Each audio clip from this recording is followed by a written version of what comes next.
Hello, everyone, and welcome back to another one of our fancy live streams. We have something a little non-standard today. We have the Dune Ornithopter, this is the Atreides Royal Ornithopter, and it is a very interesting science fiction aircraft, as I actually found out a little earlier. Some folks are like, "Are you serious? Would you really be flying something that's not really a real plane?" Well, it's not a real plane yet, but you never know if it'll be one in the future. Now, this is an interesting piece of machinery here. There's a lot of stuff in it that I find really interesting. There's a lot of it that I'm like, getting a little sci-fi on me, literally. So anyway, without further ado, let's go ahead and get this sucker open and all start it up. It's relatively easy to do. Just a matter of pushing a couple buttons here, and like I said, it's a very, very neat aircraft. And like I said, it's different. It's different. I love the fact that you got this whole unfolding sequence. And the sound it makes is just incredible. Oh, yeah. There we go. One thing I really appreciate too is that when you look at the side of this thing, you can see just how tiny we are versus the rest of it. And of course, if you're walking around the inside and you have a chance to kind of wander back here, you get a brand new appreciation just for the scale of this particular aircraft. This is not a typical aircraft, and I think that's really, really cool. So of course, we're sitting here, we're lovely middle of Baja California. Baja California is actually a little bit further north of us, but that's okay. The reason I chose this location instead of the Wide Rome, which would be the best one really for this kind of experience, is this is a really neat region if you haven't an opportunity to fly it, and it's very, very pretty here as well. So it kind of gives us the opportunity to kind of do some of those different components as well. So anyway, let's go ahead and get going here. Like I said, relatively easy flight today. We're going to be heading basically southwest. Not that we have any navigational instruments, but we actually technically do. If you look very, very, very, very, very carefully at this one right here, they do give us a rough tool for the purposes of actually navigating directly here. And they even give us the controls where we can go ahead and dial in the specific heading bug that we want to fly and everything along those lines. It's really just a matter of kind of getting those last couple components all set up here. So I'm going to go ahead and crank this thing over here all the way roughly to the direction we're going to be heading. Not going to be paying too much attention to it. I have some external tools that I'm going to use for it to make it a little bit easier for us. But that is about it. And like I said, not too bad, not too bad. All right, let's get this row in a show, as I like to say, kind of a thing like that. So the controls are a little, not unintuitive, but they're a little different because your power level is also your collective, which makes things a little bit interesting for us. And of course, once we're in the air, we want to go ahead and bring up our landing gear as well as our little base. And one of the things it does not do that we get with other helicopters especially is it's very, very, very, very unstable. You can see I'm not really touching anything, and it's just kind of wandering around on its own. I'm not sure if they added that intentionally or it's something to do with the flight model, but it does make it a rather inconvenient aircraft to attempt to hover. So I'm not going to hover it very long. Instead, I'm going to kind of get us going once I know everybody else is pretty squared away there. So let's go ahead and head over to our runway. Not that we need a runway for this one. This one kind of has that, what is the velocity, the electric kind of thing, sort of vibe to it, even though it does have a lot of kind of familiar, more helicopter kind of stuff to it. But again, it's a little bit of footwork, a little bit of handwork here. It's not like you have to deal with torque or anything, although you'd have massive torque if you had those gigantic wings like that beating. So let's go ahead and get going here. I'm going to go ahead and push the throttle forward. I'm just going to tip the nose just a little tiny bit. It really takes very, very, very, very little to get this thing going. And you can see just like that, not touching anything crazy, and it just sort of just goes. And that's kind of all there is to it. And that's one of the things that I like about it. Not a very complex aircraft as far as to get going goes. And I love the fact I can release the controls completely, and I can look out my window. Don't open your doors, by the way. If you do, you'll instantly destroy the aircraft. So I've learned that one the fun way. And we're on our way. So we're presently right now, for those of you who are kind of curious, we're moving pretty quick. It's about 300 knots. So this thing is not slow. And we get a lovely, lovely view here of, like I said, Baja California, kind of the other part of Mexico. We have been in Mexico before, believe it or not. Like this kind of thing here. This is about as dune as I can get it. Of course, we've flown in Mexico before, but we were much, much further south into the east there, kind of right on the coast, where everything gets really, really green. Where we are here, like you can see, it's just scorched desert is really the best way to kind of describe sort of what's going on with it. So it's kind of neat in that sort of sense. So I'm going to go ahead and gently put the nose down here and just pick up a little bit of speed. Again, nothing too bad. Believe it or not, we do have working instruments on this. And one of the things that I learned after I made the video last time is kind of what everything does. And if you can actually come down here, this one basically is going to tell you the bias of your direction. So right now you can see very clearly that if I pull up just a little bit, you'll notice that this tells me I'm climbing up. This is almost like a hover meter. This one right here is going to tell us our airspeed as well as our altitude. If I were to sit here, let me go ahead and zoom back in a more comfortable seat. If I stomp all the way forward and I actually hold down the boost button, which is this button, right? Don't push the wrong one here. That's the one I want. you can see we go firing up into the red there, and you can see very clearly. Now, if I pull this back and I actually come over here and let's do, don't do dive mode, like glider mode. And you can see the entire ornithopter here just sort of not seizes up, but just sort of relaxes. And I don't know how good of a glider this would be, which is actually what I find kind of funny. But you can see, looking over there on the side, that my airspeed just bleeds off to absolutely nothing as we're starting to decelerate there. So I can come over here, I can go flip it off of glider mode here and go back to normal mode. Of course, you can never do that. I actually push the button. One of those kind of fun things I just like. So you shut that off and whoosh, you can see the thing pick up speed without any effort at all as it goes out ripping along here. So anyway, let's go ahead and get going. I'm going to go ahead and gently push my throttle all the way forward. Another thing I find kind of interesting about this from an aircraft perspective is it has some really, really serious drone vibes to it.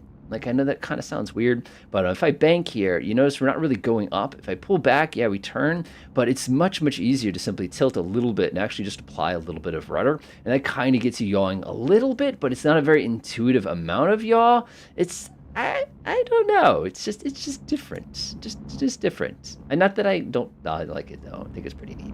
So, of course, in the movie Dune, which is an incredible movie, it's an incredible book series. It's something my wife and I have been a super huge fan of forever. One of the things, of course, when I think my first encounters with Dune, of course, was the 1984 David Lynch version of the movie. And if you're wondering why I chose Mexico also, is because they shot many of the desert scenes in Mexico. But as you're probably observing, when we go around here, there's actually quite a bit of brush, and we can't have that if we're supposed to be a pure desert. So one of the things they had to do as a crew is they'd actually rip up sections of all of the flora and fauna, not so much the fauna, but the flora, in order to basically find different spots where they could do all their shooting for the movie itself, which is kind of one of those little, Of course, the 1984 David Lynch version also has the kind of dubious honor of using things like cardboard actors, because it's, they're a lot cheaper. They're not, at least at this time, they haven't unionized, so it makes it a little bit simpler for that particular purpose. So I always thought that was kind of one of those, like, kind of funny things.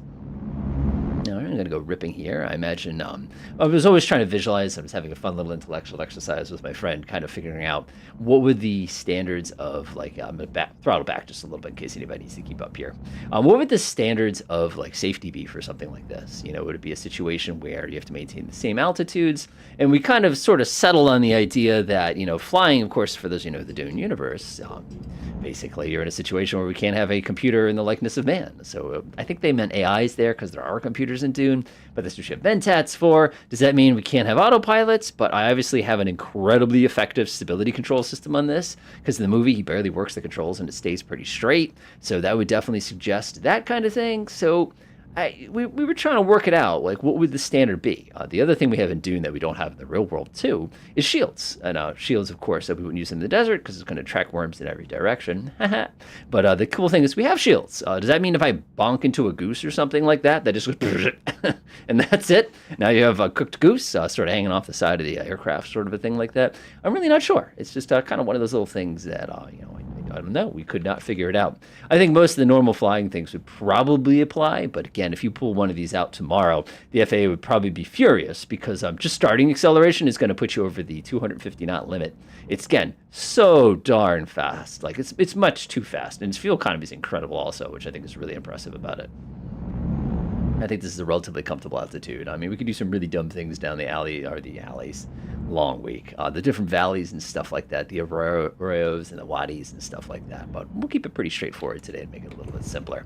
Let's see how the folks behind us are doing today. I've slowed down quite a bit. Simon, welcome back. Codifier, welcome back. Long time no see. Like I said, I had a feeling it was going to be relatively quiet turnout today. Now, one of the interesting things I was reading, of course, is kind of going through my actual, the comments and stuff like that. Comments are tough, by the way. Comments are really, really tough. All right, we got a fun comment here. I can't quite read it, though, because of the way it is.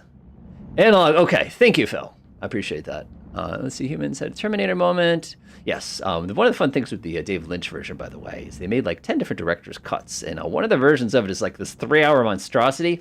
And they have oil paintings to tell all the fun stories of Dune, which is really, really interesting.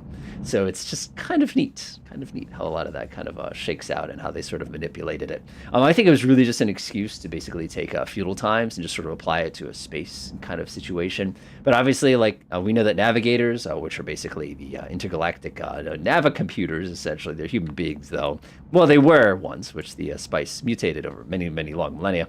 But one of the things they did is, obviously, a hyperdrive is pretty science fiction-y. There has to be some computer in there, but it's And then of course, if you want to get into all the books that aren't Frank Herbert's books, you start getting into like the House X, which they mention. For those of you who know the Dune games, especially Dune 2, Dune 2000, those House Ordos, and their dependency on all sorts of funky technology and stuff like that. But it's why I love the series. It's got this kind of archaic sort of vibe. One of the things I've learned in writing myself, I put out my first novel this summer. Yay! And one of the things I learned in my writing process is a lot of really interesting sci-fi. It's kind of about the world, if that makes sense. They create a universe where it's like, I could put a lot of stories of today in that universe, and it would be weird because this universe has this thing, kind of a thing. And the Dune universe has definitely got a lot of that vibe going on with it because of the fact that, again, people fight each other with swords. Or they actually not. Let's be realistic. It's knives, daggers. They don't attack each other with swords. They didn't think that far ahead. But it's just such an interesting thing where it's like, well, what about nuclear weapons? Well, those are banned. But it's the future. Why can't I know? Like, I don't know. But the point is, it allows you to create rather interesting situations, really, really good stories, and the whole kind of Messiah aspect, the Christianity component of Dune and all that is all very, very, very fascinating. And especially, the whole Imperial, like, there's so many, like, social and political subtexts in the Dune universe. It's so fascinating. And one of those things where it's beyond just a relatively interesting story that so many people have read or watched the movies. Now, one of the things is that we got a Dune movie coming up pretty soon. Obviously, they didn't pay me to do this or anything like that. I always like to establish that I've never taken a sponsorship. And one of the things that they did, of course, is my wife and I watching through all the Dunes. So we watched, Frank Herbert, obviously on Frank Herbert's version. We watched David Lynch's, and now we're working through the Funny Hats version. I basically grew up watching the Sci-Fi Channel and the History Channel. For those of you who were not sure on that one, it's just kind of one of those fun things. And certainly watched plenty of the original, like I said, the Funny Hats version of Dune, because they did such a darn good job on it, doing such nice stuff with it. And some of the sets are a little cheesy and chintzy looking, but it was the Sci-Fi Channel, and they did a really nice job with the 3-part series there. And it's competent, and it's really thorough. It's almost more thorough than with the new movie Dune that came out, Villeneuve's version, a little while ago, which, like I said, we're getting a sequel to that in a couple weeks, which we're going to go see it in IMAX because we're fans. That's just what we do. It's just kind of one of those things. Yes, that's water. Pretend that's desert, please. And it's just one of those things, and like we always like to discuss it, like play the games and all those other kind of components with it. And one of the things I wanted to bring up to kind of just lost in thought here was the when this thing came out, there was a good subset of the flight simulator community that was like, "Are you kidding us? Why on earth would you release a science fiction spacecraft or a science fiction aircraft or something like that? This is not an X-Wing or Millennium Falcon, but, it's somewhat grounded." One of the fun things with that, of course, if you remember a few years back, we also got the Pelican from Halo, which was an obvious kind of tie-in. And, of course, we also got the Aurora from the Top Gun movie that just came out. And I'm trying to think what else we got with that. And I'm completely drawing a blank. Oh, that's right. The F-18, all that stuff kind of came out around that time. So it was really, really neat in that sense. So you've had tie-ins with things. At least the F-18 is a little more grounded, kind of a thing like that. But one of the things I like, too, is people are like, should we have things like this in flight sim? And the other half of me is like, well, we shouldn't because it's not real. I don't like that. You notice how much, like, I never make comments on War Thunder or stuff like that for my obvious reasons. My students always like to come to my classroom, let's play with the flight sim, and they do everything in third person. And I'm like, oh! as I go in third person. One of the things is just, you know what I mean? And then I guess my final comment to all that is really, you got to do what you enjoy. If you enjoy flying, 172s, which I absolutely love, do that. If you like to fly airliners and flip on the autopilot for 8 hours at a time and land a perfect landing, do that. It's what you like to use it for. And I'm a huge fan of, if you don't want to do something, don't do it. Like, there's nobody saying you have to do anything. And I don't know, I always feel kind of strongly about that. Again, we're not adding a mode in this game where we can blow stuff up yet. Someday maybe we'll have a combat flight simulator too, but I'm not going to hold my breath on that one, because we've been asking for that with DCS forever, and we still have not gotten it, which is it's part of a shame, part of not a shame, but it's just one of those kinds of things. How's your low? Josh is asking about my level, low altitude skill level here. It's really, really good stuff. Low altitude is low altitude. I mean, I've never known this one particular craft to go up to 36,000 feet. It's not to say that it can't.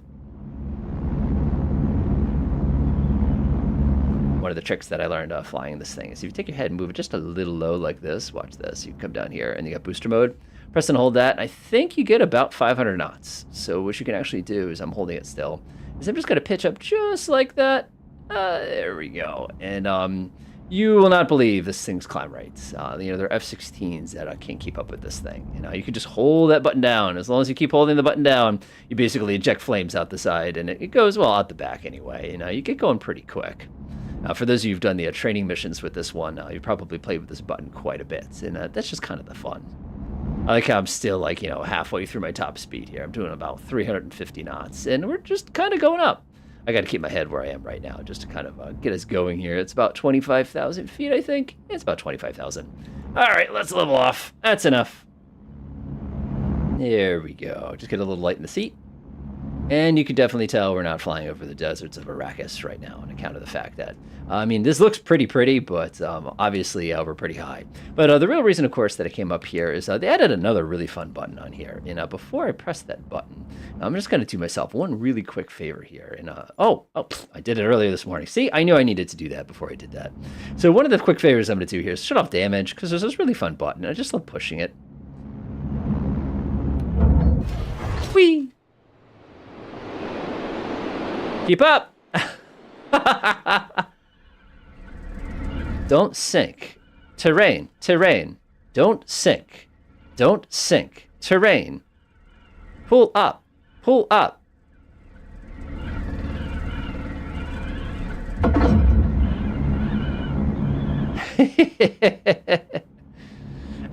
Yeah, that would be one heck of a tactical maneuver if you ever needed to hit a position where you deny somebody the ability to get that free shot. I'm getting a little too close to the water here. I'm kicking my ambiance, so I'm just going to enjoy flying upside down for a second here. My brain really wants to push right rudder, but you just really don't need it in this particular one, but that's okay. Nice and low, do some lovely little hot dog in here as we go kicking around. So another thing with the Dune universe, at least with my, small immediate family kind of a thing like that. Yeah, I got a keybind. It'd be more fun like that. Oh, by the way, they ruined the keybinds. I don't know why they did that. They did not need to change them. Now my keybinds are all messed up. So I actually got to go back and spend a couple hours to get that all re-squared away because they just decided to overwrite them. That was mean. But one of the cool things, of course, is the universe is the games. And there's a lot of interesting Dune games that have come out over the years. The one I always think of is Dune 2. I always get that song stuck in my head. Again, it's track 3, I think. Those of you who go back to Super Nintendo or early PC, you know exactly which one I'm referring to. Of course, when I was on my formative years, there was a Dune 2000 as well as Battle for Dune, which was awesome because it was 3D. It was also not awesome because it was 3D. And it sort of went into all the lore that came thousands of years after, God Emperor of Dune and all those kind of stories where somehow Atreides and Harkonnen and Ordos are still going at it thousands of years after, the Golden Path already had ended and everything like that. And it's why not? And a lot of those stories and games were set before kind of the Dune that we know. And that makes a lot of sense because then you kind of get out of that sort of a problem of what about continuity or how you're supposed to do this or something like that. But they're always fun games. And one of the things I loved about those old games, and I'm sure some folks who played them kind of know this, is the full motion video. And I know people are like, it was so cheesy. I'm like, yeah, but it's what I knew. You know what I mean? But you had these really, really low quality videos that would basically act as your briefing between missions. And they did a really nice job because they get all these character actors that you see in everything kind of a thing to act as all these different people. Or it's Robert Palmer from Twin Peaks is now the American president and Red Alert and stuff like that. And it's just one of those things where you see that and you're like, why did they ever think this was a good idea? And it's cheesy and it was probably done over a weekend and it's green screen and everything. But when I try to think back to all those old games, I remember the cinematics almost more than I remember the actual game itself. Everybody's oh, remember that mission where we had to escort the convoy or something like that? Everybody remembers that mission. But the thing I always remember too, like I said, is just the little FMV that would go between it. But in the Dune games, you had FMV, not in Dune 2 obviously, but the later ones. And the funny person with the fur would come out from House Ordos and say, for House Ordos, failure is not an option. Go through all that. And the Harkonnen guy would always be threatening you, and it's just unbelievably fun times because it hams and it just makes these things so much more entertaining when you play through them. And I don't know, I just love stuff like that. And then, of course, you go into the game files, you need edit and everything. The Harkonnens had a saw blade with wheels, and you'd edit it to be $1, and you'd have 1,000 of them, and you just right through their ranks with them because why not? I don't know. It seems legit. I'm just concentrating force. That's all this is. Oh, here we go. Here we go. That's what I think of when I think of Baja California. This is what I think of. Whoa, man, I've just got really hot just looking out the window there. But one of the fun things, of course, is, doing all those, playing those games. You had multiplayer, like the first time playing with that with my friends. And, like, you get absolutely trounced by the AI because you weren't good at those games at that age. It's just kind of one of those things, And then we have a new one. It's like Spice Wars. I'm not going to play it. I'm not going to lie. I haven't done a lot of strategy in the last little while. Strategy is a neat topic, but the abstractions sometimes get a little frustrating for me, but maybe that's just me. I hate it, like, not that the real world doesn't have cheap tactics and strategy, but I'm not going to lie. Some things get gamey. And that's what I have to say. But anyway, we'll all keep on cruising on here. This is a pretty safety altitude here. I kind of lost everybody back there, Codifier and Simon. I knew Simon would come along. This is great. One of the fun things also, going back to YouTube for a second here, getting away from Dune and the games, was a little while ago, I got really fun comments, basically, oh yeah, there's no pictures of me online. I'm like, thank God. I go out of my way to make sure I do not get photos of myself. You can actually track a picture down of me, and I'm sure some people have and had fun with it. But like I said, I teach professionally, and you really can't have a social media presence. Or at least it's got to be somewhat deniable. Yeah, right, like with the YouTube name I went with. Didn't have a choice there, just kind of gave it to me. So one of the problems with that, of course, is I try not to have a presence. My profession, people look you up online, and if there's anything that's anything, you just don't get the job or you get fired. That's just how my profession is, and that's how serious people are. You can't be associated with anything. You can't have an opinion. That's just how it is in my country. And it probably is different in other countries, probably worse in other countries, but that's just kind of the nature of that. So I know somebody was asking about that, and that's kind of the reason why. Another reason why we don't have Discord, another reason why I don't have like your X or what is it, Twitter or whatever heck it's called, Facebook. I have none of that. It's just, again, all tied in with those things. We found a house.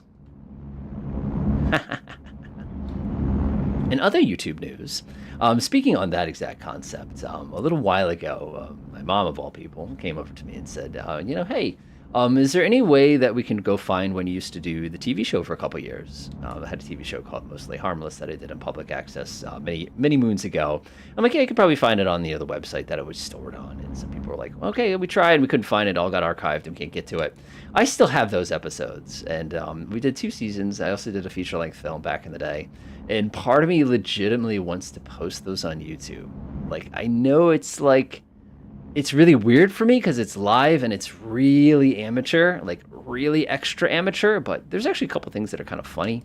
Of course, like going back to the photography thing, like how you get to see what I look like, you get to see what my friends look like, kind of not my home or anything along those lines, but like, when I used to do TV live, and it was one of those concepts where I'm still debating whether or not to do it. Part of me would really love to share those with people again, because, it's something that took me a long time to put all those together, and I had to write the scripts, and I had to work with people who were, fun to work with, to say the least. And it's like, whenever you see director commentary, and the director spends 45 minutes basically describing all the experiences and how this person's a wonderful actor, really good to work with. Like, you get it when you have to make your own films, kind of a thing like that.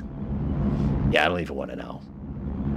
Now, unfortunately, we are definitely out of the desert here because everything is getting very well irrigated. And the big thing here is, you probably noticed, we're coming down on the latitudes. So we're kind of getting away from the desert. We're actually getting closer to the end of the peninsula here, where it's a little bit better. We're making pretty good downtime here. So I'm just going to kind of enjoy it from that perspective here. Nice and easy. Just so, I love the buzz on this plane. It kind of reminds me of like a B-29 or something like that. Rescued Star. Oh yeah, he's just doing his Airbus, and we're just tearing up Mexico here. So yeah, so that's something that I'm considering. Like, I don't know. I don't know if I have. It's just so amateur. I'd have to like disable comments and stuff like that, because I wouldn't want people to I would not want my friends to get dragged downhill. But for those of you who want to have some fun, go on TV Tropes later on and type in Mostly Harmless. Ignore the book and do the series. You'll see that, yes, I'm not joking. It's a real thing. But those are good times. And live is always interesting. And you can see when I'm like young. Not that I'm like old now, but I am getting darn close. Getting darn close to a pretty major threshold there. But we'll see what happens. I just love this region. I just don't want to have to drive. Like, I just feel like if your engine stopped or something, you're overheated, you'd be walking for a very, very long time. It's like the American Midwest kind of a thing. It's just, it would be a lot. It would be a lot, sort of a thing. swinging around here. We actually got to go locate the airport that we're trying to set into, but we made really, really good time here. So I might want to actually go land down on the coasts. So again, that's the advantage of doing 400 knots is you covered 150 nautical miles, in like 18 minutes kind of a thing, which is really, really, really quick. One thing I am very curious about, though. Yeah, that's what I thought. So we're burning a little bit of fuel, and the interesting thing with the fuel burn in this thing is it doesn't show up on any external tools. So if you're a big fan of, I have a lot of external instruments and stuff like that. Also, look at our takeoff weight, 33,000. We need a type rating for this. I'm pretty sure we need a type rating for it anyway. That goes beyond the point, but that's perfectly fine. And it's just sort of one of those kind of things. Okay, everybody pretend that's Arakeen over on the right there. We got to go to the southern siege here to kind of locate that stuff. But we have a little bit of time, so I might actually cheat a little bit and change our destination here. Let's see here. Mike, Echo. I think we can just about make Mike, Echo. So let me go swing to the left here. We got time. Is that a hotel? Seriously? What are you doing? It's just kind of one of those things. All right, let's go sneak this way. And all of a sudden, we're a little less Arrakis looking and a little modern. That would have been the runway we'd be landing at today. But like I said, we got some time this morning, so let's take advantage of it while we have it. And like I said, City of Arakeen, you get some good inspiration right there for those of you who are looking at that. We're just going to keep on cruising down this way and kind of head in the general direction. Like I said, there's some really, really nice little grass strips kind of down this way. We'll take advantage of them. Maybe lose a little bit of altitude.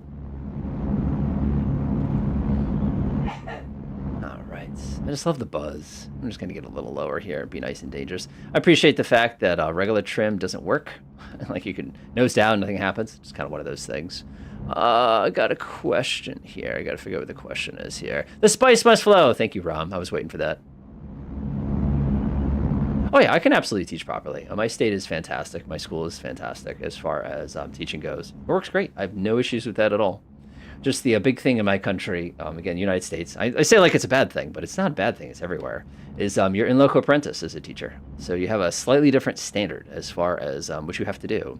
And of course, if you're an administrator, that standard gets a little higher. If you're a public professional like a superintendent or something, that standard gets even higher. It's just kind of one of those things where, I also teach teachers confront for the state comrade, kind of a thing like that.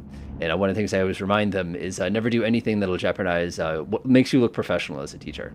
And a lot of people are fantastic. They have social media presence. They're really, really good about putting, nice pictures of their gardens and like their pets and their kids and stuff like that. But you have to be so careful because the moment you press like on something political, you've opened yourself up to attack, not necessarily from your school district, but like from, parents. They're going to see that. Oh, you like to post about helicopters instead of airplanes. You're obviously helicopterist, kind of a thing like that. And away it goes. And it gets so divisive. And for most people, it's fine. But that 1 or 2% of the times when it happens, that's it. You're bust. And it's just so frustrating. Speaking of the spice must flow kind of a thing, there's a bookstore in Washington State. Oregon. Sorry, not Washington State. I know there are bookstores in Washington State. I've seen some. But the key thing there is there's a place called Powell's. I've talked about this in stories before, but one of the things we picked up there was Hitchhiker's Guide to the Galaxy. We also picked up the Big Fat Dune Anthology. And my wife and I, like I said earlier, we're nerds. So one of the things we would do is we'd read to each other in bed. This is more of a summer thing than a school year thing for obvious reasons. But what you would do is we'd sit there and I'd read a couple chapters or something like that, and you'd fall asleep. And then we'd make some comments about Laser Taiga and how to spell Laser. And then it's like, is this really laser? And then you hear it in the movies or you hear it in the audiobook, and you're like, that's a laser tiger? Is that like a laser tiger? No, it's a laser tiger. Laser tiger. Kind of thing like that. And I don't know, it just cracks me up for some reason. So we would do that, and we'd read back and forth. And we got through the first Dune book, which was great. But we got it from Powell's in Oregon, which is in Portland. It's the biggest bookstore that I know of ever. It's a city block. It's big enough. But it's so fun. And then, of course, we had to go track down the second book, which was, let's see, we got Messiah. Dune Messiah, I find that one kind of hard to read. For those of you who haven't had a shot at that one yet, it gets a little weird in the middle. And you'll know what I mean if you've read it.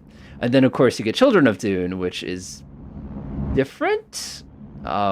It's starting to get weird, but not weird yet. Like Children, those three, that trilogy, you're all set.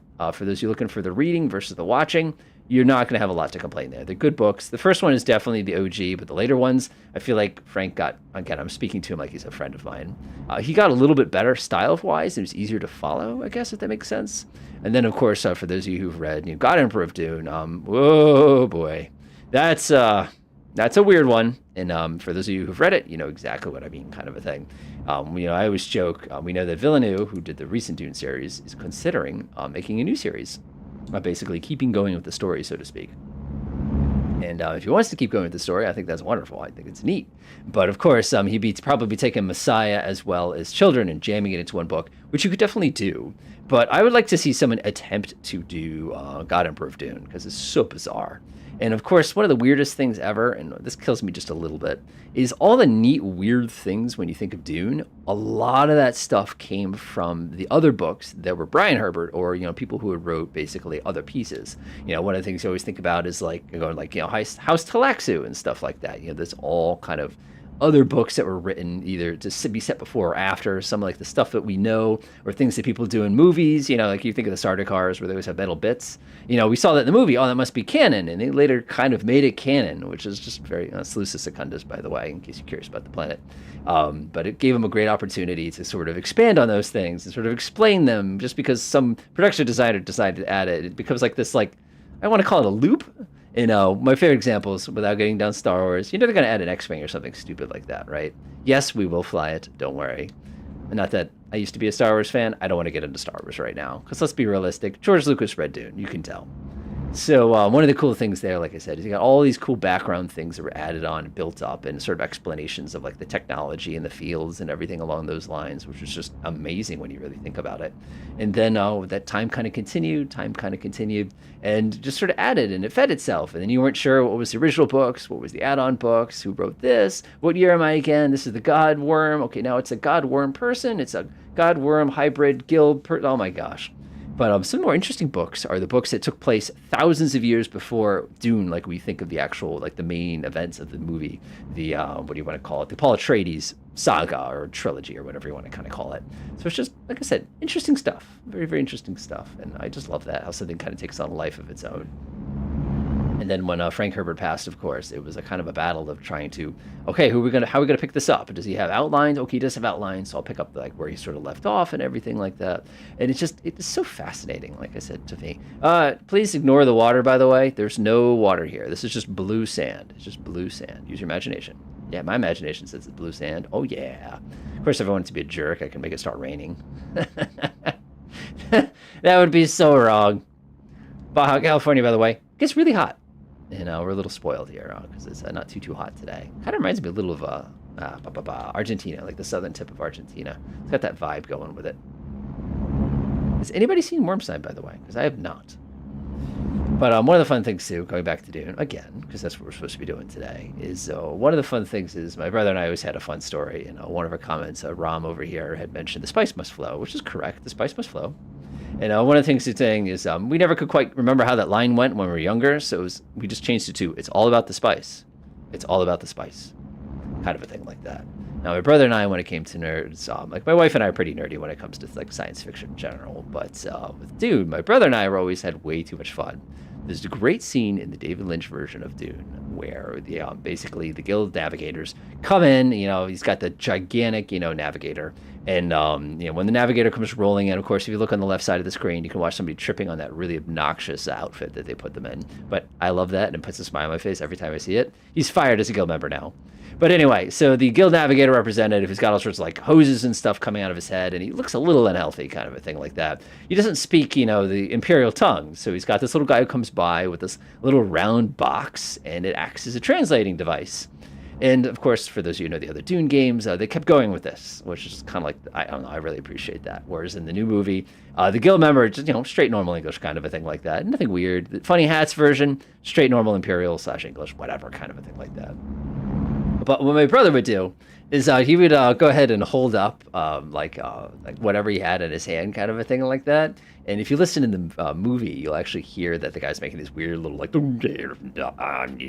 kind of sounds. And like, of course, it gets translated, do not speak, listen, kind of a thing like that. And while this is going on, so of course we would take advantage of this, and like one of us would make the noises, and the other person would like translate for them. But it would be like really obnoxious things, like like, oh, what are we having for lunch today, kind of a thing. And it would just be hilarious because every time we do it, just you get a really, very bad case of the giggles afterwards. Ignore the trees. There are no trees. You're hallucinating. And one of the things is we get the giggles because like we come up with something stupid that we quote translated from the other person, sort of a thing.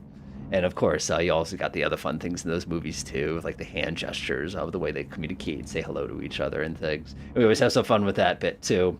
And then you're always like joking about still suits. So like if you have like a winter coat that's like really, really ignore those trees. They're not there. The crew hasn't come by to pull them out yet for the scene. So they would go ahead and we'd always make comments like if it was a winter jacket that was like a little too tight, kind of a thing like that. We'd immediately like quote like something to do with like the emperor or whatever. Dr. Kynes, the still suit manufacturers and stuff like that. Again, you need to do a lot of reading to follow me on this stream here, or watching too. But we make comments about that kind of a thing. And then with spice, of course, I always think about, this is how I'm a bad person. None of these are trees. Those are all sandworm things, spice mats. There's a lot of spice here. You've got some harvesting. So one of the fun things with that too, of course, would be, the joke about the spice.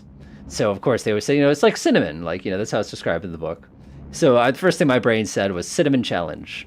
And for those of you who want to have a little bit of fun on Google, feel free to type in Dune Spice Challenge. And you can see a rather amusing image of Paul Atreides coughing out a bunch of melange, the spice melange. And that's the only thing I could think of because, again, I'm a bad person sometimes. And, of course, there's some great comics out there with, like, let me guess, pumpkin spice, but it's like a sandworm kind of thing. Oh, how'd you guess? Stuff like that where it's people just kind of has that mimetic mutation that kind of goes around. Oh, my God, there's a lot of spice around us. Look at all that green spice everywhere. I love how fast this thing is, by the way. It's okay in VR. And for those of you who are VR fans, it's not bad. It's not bad. I think you'll like it. But the performance could be a little tiny bit better. It's definitely no Cessna 182, or I'm sorry, Cessna 152 in VR. But it's not bad. It's not bad. Also, it has no usable instruments, so you really got to know where you're going. A lot of spice here. A lot of spice. It's all about the spice. Other things, of course, that they did is we always talk about the Funny Hats version, which I was mentioning earlier, going through the different movie versions of Dune. And, of course, anytime we find a goofy hat ever, like if there's like a fashion show or something like that, it's like, oh, I didn't realize she was Bene Gesserit. And we just make that comment every single time because it's one of those like, oh, that's a really funky looking hat kind of a thing. Oh, obviously, oh, no, they're guild members. It's like a dome kind of a thing like that. So it's just kind of one of those fun little pieces. All right, we're actually coming up on our destination here, La Paz, which is very nice. A lot of spice, spice must flow.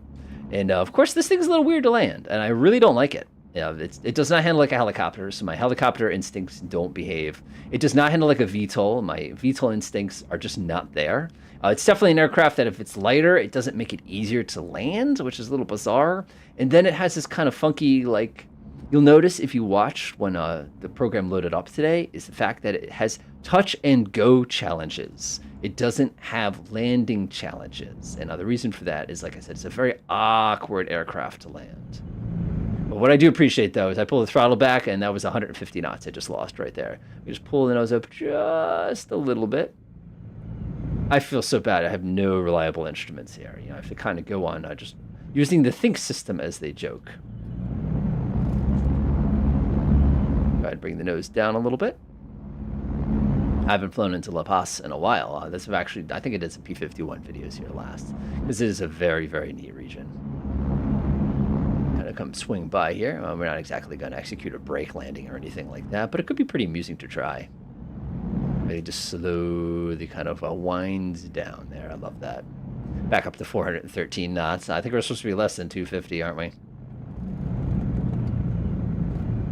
I'd love to write a POH for this, but it's like written in that language that you see like on all the knobs and stuff. Like it's almost like Arabic for those of you who are Star Wars nerds. I don't know exactly what that is, but it's the same kind of idea. And yeah, I definitely was here with the P-51 at one point. This definitely looks like something I've done a video on before, but that's okay. You fly with so many different places around the world, eventually, it's like, oh, I've seen this one before. We have no idea what our landing gear speed is or anything along those lines, so I'm just going to go drop them now, and you can see we kind of open up like an angry dragonfly, which reminds me a lot of an old sci-fi channel series called Lex, for those of you who are familiar with what the heck were they thinking science fiction. And it makes a lot more sense when you think about the people who produced it and kind of like sort of their backgrounds and everything like that. And it's like, oh, that makes so much more sense why it would be like that. Process the spice, exactly. All right, so we're going to come in for a landing here. Like I said, no real standard procedure on this one that we can tell of. It likes to move, so if you bring it slow, it glides background. That's a word. backwards. So you have to kind of be ready for that. And what I like to do is I just sort of pick a spot, and I just get real slow and real low, and I'll bring it down. Nice thing here is that when we go to land, I can just basically land over by those other aircraft. I guess we should be doing a more dramatic landing. Look at this thing come in. It's amazing how fast that is. That's unbelievable. I'm gonna pull this up just a little bit here. I'm just gonna let it kind of settle. There we go. Let's not line ourselves up. We'll probably head over to that little refueling. There's an airplane over there. I'm sure they're gonna love us. Again, I'm just at such a, I don't realize how reliant on instruments I am until I'm like not. There we go. I see a nice little spot between those little aircraft there. If you'd like to join us for a picture. I'm not going to spoil this by crashing it into water. That would be ironic, and I'm not going to do that for this video.